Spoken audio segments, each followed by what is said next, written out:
आज के इस वीडियो में हम लोग एनसीईआरटी ज्योग्राफी क्लास 7 का जो चैप्टर 4 है जिसका नाम है वायु, इसके बारे में हम लोग गहराई से अध्ययन करेंगे। तो इस चैप्टर को मैंने 2 पार्ट में पढ़ाया है। तो ये पार्ट 1 है। पार्ट 2 का भी वीडियो आपको नीचे डिस्क्रिप्शन में मिल जाएगा, नहीं तो आप प्लेलिस्ट में जाके ज्योग्राफी का सभी वीडियो एक साथ देख सकते हैं। तो आइए लेक्चर शुरू करते हैं और समझते हैं। सबसे पहले हम समझेंगे वायु क्या होती है, वायु किसे कहते हैं। वायु को अंग्रेजी में हम लोग एयर कहते हैं। तो वायु क्या होती है? वायु जो है रंगहीन, गंधहीन, स्वादहीन, पारदर्शी एवं विभिन्न गैसों का मिश्रण होता है, जिसके अंतर्गत हम लोग जल वाष्प और धूल कणों को भी सम्मिलित करते हैं। तो याद रखना वायु क्या है। वायु जो है विभिन्न गैसों का मिश्रण होता है, जिसके अंदर हम लोग जल वाष्प और धूल कणों को भी क्या करते हैं, सम्मिलित करते हैं। वायु जो है रंगहीन होता है। वायु जो है इसका कोई रंग नहीं होता, इसलिए वायु क्या है, रंगहीन। वायु का कोई स्वाद नहीं होता है, इसलिए क्या है, स्वादहीन है। रंगहीन, स्वादहीन। और वायु का कोई गंध नहीं होता है, इसलिए क्या है, वायु जो है गंधहीन है। और विभिन्न गैसों का क्या होता है, मिश्रण होता है। हमारी पृथ्वी चारों ओर से वायु की घनी चादर से घिरी हुई है, जिसे वायुमंडल कहते हैं। तो वायुमंडल किसे कहते हैं? हमारी जो ये पृथ्वी है, पृथ्वी के चारों तरफ वायु की एक परत पाई जाती है। इसी वायु के परत को हम लोग क्या कहते हैं, वायुमंडल कहते हैं। जब वायु गर्म होती है तो फैलती है और हल्की होकर ऊपर उठती है। तो याद रखना, जब वायु यानी जो हवा है गर्म होती है, गर्म होने के कारण हवा फैल जाती है, और हवा फैल जाने के कारण वो हल्की हो जाती है। हल्की होने के साथ साथ हवा क्या होती है, ऊपर की तरफ उठने लगती है। तो याद रखना, जब हवा यानी वायु जब गर्म होती है तो आसमान की तरफ ऊपर उठने लगती है।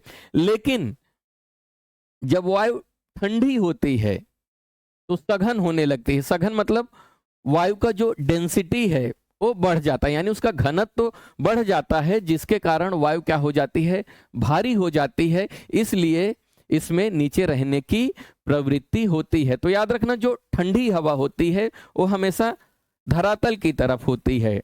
क्यों? क्योंकि ठंडी हवा होने के साथ साथ उसका घनत्व तो बढ़ जाता है। घनत्व तो बढ़ने के कारण हवा का भार बढ़ जाता है। तो जो ठंडी हवा होती है वो धरातल के नीचे होती है, वो दबाव लगाती है, और जब हवा गर्म होती है तो हल्की होकर आसमान की तरफ यानी ऊपर की तरफ उठने लगती है। इतना समझ में आ गया? अब हम देखेंगे वायुमंडल का संगठन। वायुमंडल का संगठन का मतलब क्या है? ये जो हमारा वायुमंडल है, इसकी निर्मिति कैसे हुई है, किन किन गैसों से बनी है, तो उसे हम लोग क्या कहते हैं, वायुमंडल का संगठन कहते हैं। तो वायुमंडल में पाई जाने वाली विभिन्न गैसें कौन कौन सी हैं? परीक्षा में इस टॉपिक से बहुत प्रश्न पूछा जाता है, तो इस नंबर्स को थोड़ा सा याद रखना। तो याद रखना, हमारे वायुमंडल में नाइट्रोजन गैस की मात्रा कितनी प्रतिशत पाई जाती है? 78% पाई जाती है। सबसे ज्यादा वायुमंडल में कौन सी गैस पाई जाती है? तो याद रखना, नाइट्रोजन गैस पाई जाती है। कितना पाई जाती है? 78% पाई जाती है। उसके बाद आपसे पूछा जाएगा ऑक्सीजन की मात्रा कितनी है? तो याद रखना 21%। सबसे ज्यादा नाइट्रोजन गैस, उसके बाद जो है ऑक्सीजन की मात्रा पाई जाती है। तो हमारे वायुमंडल में नाइट्रोजन जो है 78%, ऑक्सीजन जो है 21%, ऑर्गन गैस की मात्रा जो है 0.93%, कार्बन डाइऑक्साइड की मात्रा जो है 0.03%, और अन्य सभी गैसों के अंतर्गत जैसे धूल कण हो गया, जल वाष्प हो गया, इसे भी यहाँ पे सम्मिलित किया जाता है। तो अन्य सभी गैसों की मात्रा कितनी है? 0.04% है। तो इस चीज को थोड़ा सा याद रखना। आइए आगे समझते हैं। हमारे वायुमंडल को अलग अलग परतों में विभाजित किया गया है। तो वायुमंडल में कुल कितनी परत पाई जाती हैं? तो याद रखना, वायुमंडल में कुल 5 परत पाई जाती हैं। हमारा वायुमंडल 5 परतों में विभाजित है, जो पृथ्वी की सतह से आरंभ होता है। तो सबसे पहला परत कौन सा है? तो याद रखना, क्षोभ मंडल है, दूसरा है समताप मंडल, तीसरा है मध्य मंडल, चौथा है बाह्य मंडल और पांचवा है बहिर्मंडल। तो हमारे वायुमंडल को 5 अलग अलग परतों में विभाजित किया गया है। तो उसके नाम कुछ इस प्रकार हैं, जैसे क्षोभ मंडल, समताप मंडल, मध्य मंडल, बाह्य मंडल और बहिर्मंडल। आइए एक एक परतों के बारे में गहराई से समझते हैं। सबसे पहले हम लोग क्षोभ मंडल के बारे में चर्चा करेंगे। क्षोभ मंडल आइए जानते हैं।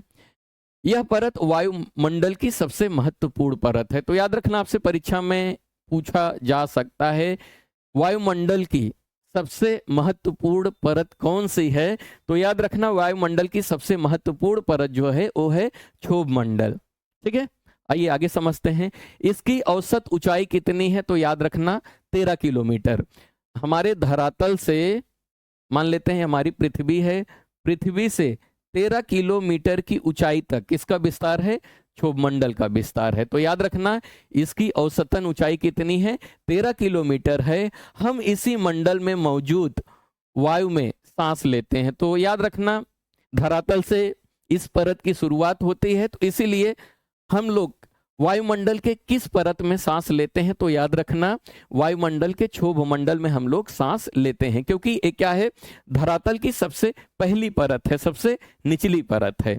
ठीक है, आगे समझते हैं। मौसम की लगभग सभी घटनाएं जैसे वर्षा, कोहरा, ओलावृष्टि इसी परत के अंदर होती है। तो एक प्रश्न यहां से भी बन जाता है, मौसम से संबंधित सभी घटनाएं जैसे वर्षा, कोहरा, ओलावृष्टि किस परत में पाई जाती है? तो याद रखना क्षोभ मंडल में। क्षोभ मंडल में क्या होता है? वर्षा होता है, कोहरा होता है, ओलावृष्टि यानी बर्फ का गिरना, बारिश का होना, जितने भी मौसम संबंधी घटनाएं हैं वो किस परत में होती है? क्षोभ मंडल में होती है। आइए अब हम समताप मंडल को समझते हैं। क्षोभ मंडल के ऊपर का जो भाग है उसे क्या कहते हैं? समताप मंडल कहते हैं। यह लगभग जो है 50 किलोमीटर की ऊंचाई तक फैला हुआ है। तो धरातल से 50 किलोमीटर की ऊंचाई तक किसका विस्तार पाया जाता है? समताप मंडल का विस्तार पाया जाता है। यह परत बादलों एवं मौसम संबंधी घटनाओं से मुक्त होती है। तो इस चीज को थोड़ा सा याद रखना, इस परत को, इस लाइन को थोड़ा सा याद रखना, क्योंकि परीक्षा में आपसे प्रश्न पूछा जा सकता है। क्या लिखा है? यह परत बादलों एवं मौसम संबंधी घटनाओं से लगभग मुक्त पाई जाती है। यानी इस परत के अंदर वर्षा, कोहरा, ओलावृष्टि ये सब नहीं होता, यानी बादल और मौसम संबंधी जितने घटनाएं हैं इस परत में नहीं पाई जाती हैं। किस परत में? समताप मंडल में। इसके फलस्वरूप यहाँ की परिस्थितियां हवाई जहाज उड़ानों के लिए आदर्श होती हैं। तो आपसे परीक्षा में पूछा जाता है हवाई जहाज के उड़ान के लिए आदर्श दशाएं किस परत में पाई जाती हैं? तो याद रखना समताप मंडल। जो समताप मंडल है इसी परत में जो है हवाई जहाज उड़ान भरती हैं। क्यों? क्योंकि यहाँ पे जो है मौसम संबंधी घटनाएं नहीं होती, यानी यहाँ पे ओलावृष्टि नहीं होता, कोहरा नहीं होता है, बारिश नहीं होती है, ये घटनाएं इस परत में नहीं पाई जाती हैं। इसलिए हवाई जहाज के उड़ान के लिए सबसे आदर्श जो दशाएं हैं वो कहाँ पे पाई जाती हैं? समताप मंडल में पाई जाती हैं। समझ में आ गया? आइए आगे समझते हैं। समताप मंडल की एक महत्वपूर्ण विशेषता यह है कि इसमें ओजोन गैस की परत होती है। तो ये भी एक इंपॉर्टेंट है, याद रखना। ओजोन परत किस मंडल में पाई जाती है? तो याद रखना समताप मंडल। ओजोन गैस की जो परत है किस मंडल में पाई जाती है? तो समताप मंडल में पाई जाती है। ये थोड़ा सा इंपॉर्टेंट है। ठीक है, यह परत सूर्य से आने वाली हानिकारक गैसों से हमारी रक्षा करती है। ये जो ओजोन गैस होती है, सूर्य से जो पैरावैगनिक किरणें आती है उसे अवशोषित कर लेती है, जिसके कारण जो हानिकारक गैसें हैं उसे हमें रक्षा करती है। कौन? ओजोन परत। तो ओजोन परत जो है किस मंडल में पाई जाती है? तो याद रखना समताप मंडल में पाई जाती है। ठीक है, आइए आगे समझते हैं। अब हम समझेंगे मध्य मंडल के बारे में। यह वायुमंडल की तीसरी परत है। तो याद रखना मध्य मंडल जो है वायुमंडल की तीसरी परत है। यह समताप मंडल के ठीक ऊपर है। तो यहाँ पे ठीक रहेगा। ठीक है, तो यह परत जो है किसके ऊपर है? समताप मंडल के ठीक ऊपर है। यह लगभग धरातल से 80 किलोमीटर की ऊंचाई तक फैली हुई है। कितने किलोमीटर तक? 80 किलोमीटर की ऊंचाई तक फैली हुई है। यहाँ पे एक इंपॉर्टेंट लाइन है, आपको याद रखना है, ठीक है। अंतरिक्ष से प्रवेश करने वाले उल्कापिंड जो हैं इस परत में आने पर जल जाते हैं। तो आपसे परीक्षा में प्रश्न पूछा जा सकता है कि अंतरिक्ष से प्रवेश करने वाले उल्कापिंड जो होते हैं किस परत में जल जाते हैं? तो याद रखना मध्यमंडल में। आसमान से बहुत सारे क्या होते हैं? उल्कापिंड टूटकर धरातल की तरफ आते हैं। जब वो मध्यमंडल पर में पहुंचते हैं, इस परत में पहुंचते हैं, तो वो उल्कापिंड क्या होते हैं? इसी परत में आने के बाद जलकर राख हो जाते हैं, ठीक है, याद रखना। अब आइए अगले परत के बारे में समझते हैं, बाह्य वायुमंडल। बाह्य वायुमंडल में बढ़ती ऊंचाई के साथ तापमान अत्यधिक तीव्रता से बढ़ता है। तो यहां से एक प्रश्न बन जाता है कि वायुमंडल के किस परत में बढ़ती ऊंचाई के साथ तापमान तेजी से बढ़ता है? तो याद रखना बाह्यमंडल। बाह्यमंडल में क्या होता है? जैसे जैसे ऊंचाई बढ़ेगा वैसे वैसे तापमान क्या होगा? तेजी से बढ़ने लगेगा, ठीक है। आइए आगे समझते हैं। आयन मंडल इस परत का एक भाग है। तो याद रखना आयन मंडल किस परत में पाया जाता है? बाह्य वायुमंडल में पाया जाता है। इसी का भाग है कौन? आयन मंडल। इसी में आयन मंडल भी पाया जाता है। यह परत जो है 80 से लेके 400 किलोमीटर तक फैला हुआ है। तो बाह्यमंडल की ऊंचाई कितनी है? तो याद रखना 80 किलोमीटर से लेके 400 किलोमीटर तक बाह्यमंडल का विस्तार पाया जाता है। रेडियो संचार के लिए इस परत का उपयोग होता है। तो ये थोड़ा सा इंपॉर्टेंट लाइन है, इसको भी आप याद रखना। रेडियो संचार के लिए कौन सी परत उपयोगी होती है? तो याद रखना वायुमंडल। वायुमंडल जो है रेडियो संचार के लिए इस परत का उपयोग किया जाता है। रेडियो संचार, हम लोग जो रेडियो तरंगे होती हैं जिससे कम्युनिकेशन सिस्टम होता है, तो इसी बाह्य वायुमंडल में रखा जाता है। तो ये रेडियो संचार के लिए ये परत जो होता है काफी उपयोगी होता है। वास्तव में पृथ्वी से प्रसारित रेडियो तरंगे इस परत द्वारा पुनः पृथ्वी पर परावर्तित कर दी जाती हैं। तो जो रेडियो तरंगे होती हैं जो धरातल से आसमान की तरफ छोड़ी जाती हैं, इसी परत में जाने के बाद फिर से परावर्तित होकर धरातल की तरफ आती हैं। जैसे अगर आप किसी को फोन करोगे, कॉल करोगे, तो क्या होगा? उसमें रेडियो तरंगे निकलेंगी। वो रेडियो तरंगे कहाँ पे जाएगी? इसी परत में जाएंगी, क्योंकि इस परत का उपयोग किसके लिए होता है? रेडियो संचार के लिए होता है। इस परत में जाने के बाद वहां से परावर्तित होकर वो तरंगे फिर से धरातल की तरफ आती हैं। क्लियर हुआ? आइए आगे समझते हैं। बहिर्मंडल। वायुमंडल की सबसे ऊपरी परत को क्या कहा जाता है? बहिर्मंडल के नाम से जाना जाता है। यह वायु की पतली परत होती है। तो वायु की काफी पतली परत यहाँ पे पाई जाती है। कहाँ पे? बहिर्मंडल में। हल्की गैसों, जैसे इसमें यहाँ पे हल्की गैस पाई जाती हैं, जैसे हीलियम और हाइड्रोजन, यहीं से अंतरिक्ष में तैरती हैं। तो याद रखना हीलियम और हाइड्रोजन गैस किस परत में पाई जाती है? बहिर्मंडल में पाई जाती है। और वायुमंडल की सबसे ऊपरी परत कौन सी है? तो याद रखना बहिर्मंडल है, ठीक है। आइए आगे समझते हैं। अब हम समझेंगे वायुमंडल का संगठन। नाइट्रोजन गैस के बारे में थोड़ा सा चर्चा करेंगे, क्योंकि परीक्षा में नाइट्रोजन गैस से संबंधित प्रश्न पूछे जाते हैं। वायु में सर्वाधिक पाई जाने वाली गैस है। तो याद रखना वायु में सबसे अधिक कौन सी गैस पाई जाती है? तो नाइट्रोजन गैस सबसे अधिक पाई जाती है। जब हम सांस लेते हैं तब फेफड़ों में कुछ नाइट्रोजन भी ले जाते हैं और फिर उसे बाहर निकाल देते हैं। तो जब हम लोग सांस लेते हैं तो सांस के माध्यम से हम लोग क्या करते हैं? नाइट्रोजन गैस को भी लेते हैं। क्यों? क्योंकि हमारे वायुमंडल में सबसे अधिक पाई जाने वाली गैस कौन सी है? नाइट्रोजन गैस है। तो हम लोग सांस के माध्यम से क्या करते हैं? नाइट्रोजन गैस को शरीर में लेते हैं, फिर उसे क्या करते हैं? बाहर निकाल देते हैं। परंतु पौधों को अपने जीवन के लिए नाइट्रोजन की आवश्यकता होती है। याद रखना हमें ज्यादा जो है ऑक्सीजन गैस की आवश्यकता होती है, और जो पेड़ पौधे हैं उनके लिए नाइट्रोजन गैस की आवश्यकता ज्यादा होती है। वे सीधे वायु से नाइट्रोजन नहीं ले पाते। तो हम लोग सांस के माध्यम से क्या होता है? नाइट्रोजन गैस ले लेते हैं। लेकिन जो पेड़ पौधे होते हैं वो सीधे तौर पे वायुमंडल में जो उपस्थित नाइट्रोजन गैस है उसे वो सीधे नहीं ले पाते हैं। तो हमारे मृदा में यानी मिट्टी में कुछ पौधों की जड़ों में रहने वाले जीवाणु वायु से नाइट्रोजन लेकर उसका स्वरूप बदल देते हैं, जिससे पौधे इसका प्रयोग कर सकें। तो हमारे जो पेड़ पौधे होते हैं, उन्हीं पेड़ पौधों के अंदर जो मिट्टी होती है, मिट्टी के जड़ों में कुछ जीवाणु पाए जाते हैं। वही जीवाणु क्या करते हैं, नाइट्रोजन गैस को अवशोषित करते हैं और पेड़ पौधों को देते हैं। समझ में आ गए? आइए आगे समझते हैं। अब हम समझेंगे ऑक्सीजन के बारे में।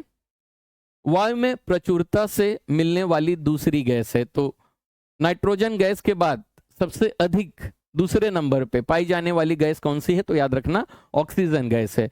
मनुष्य तथा पशु सांस लेने के लिए वायु से ऑक्सीजन प्राप्त कर सकते हैं। तो याद रखना, कोई भी मनुष्य हो, इंसान है, चाहे वह पशु हो, वो सीधे क्या करता है, वायुमंडल में जो ऑक्सीजन गैस है उसे सीधा ले लेता है, अवशोषित कर लेता है। ठीक है। लेकिन हरे जो पादप हैं, पादप का मतलब होता है पेड़ पौधे, प्रकाश संश्लेषण द्वारा ऑक्सीजन उत्पन्न करते हैं। तो हमें ऑक्सीजन कैसे मिलता है? तो याद रखना, हमें जो है पेड़ पौधों से ऑक्सीजन मिलता है। पेड़ पौधों क्या करते हैं, प्रकाश संश्लेषण द्वारा ऑक्सीजन बनाते हैं। यानी जो पेड़ पौधे हैं वो सूर्य की रोशनी अवशोषित करते हैं, उसी को हम लोग क्या करते हैं, प्रकाश संश्लेषण, यानी सूर्य का जो प्रकाश है उसे अवशोषित कर लेते हैं और अपना भोजन तैयार करते हैं। और पेड़ पौधे क्या करते हैं, ऑक्सीजन को छोड़ते हैं। तो यहाँ पे यही लिखा है, हरे पादप यानी पेड़ पौधे प्रकाश संश्लेषण। मैं किसी वीडियो में आपको इसे अच्छे से पढ़ा दूंगा, क्योंकि ये साइंस का और ज्योग्राफी दोनों का पार्ट है। इसके लिए मैं अलग से वीडियो बना दूंगा। ठीक है। प्रकाश संश्लेषण क्या होता है, जिसे हम लोग इंग्लिश में फोटोसिंथेसिस भी कहते हैं। प्रकाश संश्लेषण द्वारा क्या होता है, ऑक्सीजन उत्पन्न करते हैं। तो पेड़ पौधे कैसे ऑक्सीजन उत्पन्न करते हैं? तो याद रखना, प्रकाश संश्लेषण द्वारा। ठीक है। इस प्रकार वायु में क्या होता है, ऑक्सीजन की मात्रा समान बनी रहती है। यदि हम वृक्ष काटते हैं तो यह संतुलन बिगड़ जाता है। अगर हम लोग पेड़ पौधे काट देंगे तो क्या होगा, ऑक्सीजन गैस की मात्रा कम हो जाएगी, जो कि हमारे लिए खतरा उत्पन्न हो सकता है। इसीलिए सभी को पेड़ पौधे लगाना चाहिए। अब हम समझेंगे कार्बन डाइऑक्साइड। ये गैस जो है बहुत महत्वपूर्ण गैस है। ठीक है। इसे जीवनदायिनी गैस भी कहा जाता है और हानिकारक गैस भी कहा जा सकता है। अगर इसकी मात्रा बढ़ गई तो खतरा हो सकता है, अगर मात्रा घट गई तो भी खतरा हो सकता है। तो कार्बन डाइऑक्साइड बहुत इंपॉर्टेंट गैस है। आइए इसके बारे में थोड़ा सा समझते हैं। यह एक महत्वपूर्ण गैस है। हरे पादप यानी पेड़ पौधे, जो हरे पेड़ पौधे होते हैं अपने भोजन के रूप में कार्बन डाइऑक्साइड का प्रयोग करते हैं। तो याद रखना, मनुष्य और पशु जो है किस गैस का प्रयोग करते हैं, ऑक्सीजन गैस का प्रयोग करते हैं। और जो पेड़ पौधे हैं वो किस गैस का उपयोग करते हैं, कार्बन डाइऑक्साइड गैस का प्रयोग करते हैं और ऑक्सीजन वापस देते हैं। तो वायुमंडल में जितना भी कार्बन डाइऑक्साइड गैस होती है उसे पेड़ पौधे जो है अवशोषित कर लेते हैं। उसके बदले में पेड़ पौधे क्या रिलीज करते हैं, ऑक्सीजन गैस वापस देते हैं। मनुष्य और पशु कार्बन डाइऑक्साइड बाहर निकालते हैं। तो जब हम लोग सांस लेते हैं, जब सांस लेते हैं, सांस अंदर जाता है तो इससे हम लोग ऑक्सीजन लेते हैं। लेकिन जब हम सांस छोड़ते हैं, तो जब सांस बाहर आता है तो कौन सी गैस बाहर आता है, तो याद रखना कार्बन डाइऑक्साइड। तो वही लिखा है, मनुष्य और पशु क्या करते हैं, कार्बन डाइऑक्साइड बाहर निकालते हैं। मनुष्य तथा पशुओं द्वारा बाहर छोड़ी जाने वाली कार्बन डाइऑक्साइड की मात्रा पादपों यानी पेड़ पौधों द्वारा प्रयोग की जाने वाली गैस के रूप के बराबर होती है। तो क्या होता है, मनुष्य जब सांस लेता है तो कार्बन डाइऑक्साइड निकालता है, तो पेड़ पौधे उसे अवशोषित कर लेते हैं। और पेड़ पौधे क्या करते हैं, ऑक्सीजन छोड़ते हैं, उसे मनुष्य और पशु अवशोषित करता है। तो जिसके कारण क्या होता है, वायुमंडल में संतुलन बना रहता है। परंतु यह संतुलन क्या है, कोयला लिखा है यहाँ पे, कोयला तथा खनिज तेल। खनिज का मतलब क्या होता है, जमीन से खुदाई करके जो चीजें निकाली जाती हैं उसे हम लोग क्या कहते हैं, खनिज। खनिज तेल आदि ईंधनों के जलाने से गड़बड़ा जाता है। तो क्या धरातल को प्रॉब्लम हो सकती है कार्बन डाइऑक्साइड गैस से? तो हो सकती है। मानव जाति को खतरा हो सकता है। कैसे? क्योंकि यह संतुलन बिगड़ सकता है। किसके कारण? कोयला के कारण, खनिज तेल के कारण, या बहुत सारे ईंधन जो जलाए जाते हैं, क्योंकि बहुत बड़ी मात्रा में ईंधनों को क्या किया जा रहा है, जलाया जा रहा है, कि जिसके कारण क्या होता है, वायुमंडल में प्रतिवर्ष हर साल करोड़ों टन कार्बन डाइऑक्साइड छोड़े जाते हैं। कार्बन डाइऑक्साइड की क्या हो रही है, बढ़ोतरी हो रही है। परिणाम स्वरूप कार्बन डाइऑक्साइड का बढ़ा हुआ आयतन पृथ्वी पर मौसम तथा जलवायु को प्रभावित कर सकता है। अगर बहुत ज्यादा कार्बन डाइऑक्साइड की मात्रा बढ़ेगी तो क्या होगा, पृथ्वी के लिए खतरा हो सकता है। तो इसका संतुलन बनाने के लिए हमें पेड़ पौधे लगाना बहुत जरूरी है। तो आप अपने जिंदगी में एक पेड़, कम से कम एक पेड़ तो जरूर लगाइएगा, बाकी ज्यादा से ज्यादा जितना लगा लेंगे उतना अच्छा रहेगा।